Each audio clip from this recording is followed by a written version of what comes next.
বেটোল্ট ব্রেখটের কবিতা হাওয়া উঠলে। হাওয়া উঠলে আমি পাল টাঙিয়ে নিতে পারতাম। পাল না থাকলে কাপড় আর কাঠকুটো দিয়ে পাল তৈরি করে নিতাম না হয়।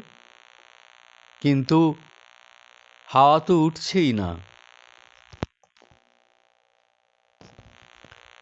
ধোঁয়া লেকের ধারে ছোট্ট বাড়িটার ছাদে চিমনি থেকে ধোঁয়া বেরোচ্ছে। ওইটুকু না থাকলে অর্থহীন হতো আর সব। এই হ্রদ, এত গাছপালা, ওই ছোট্ট বাড়ি, সব। জানালার ধারে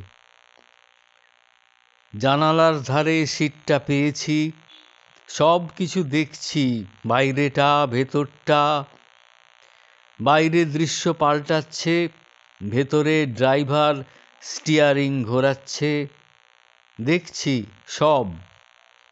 যেখান থেকে আসছি জায়গাটা পছন্দ ছিল না, যেখানে যাচ্ছি সেই জায়গাটাও অপছন্দের। তবে কেন দেখছি? ড্রাইভারের গাড়ি চালানো, গিয়ার বদল, স্টিয়ারিং ঘোরানো। তবে কি যাওয়াটাই আসল কথা?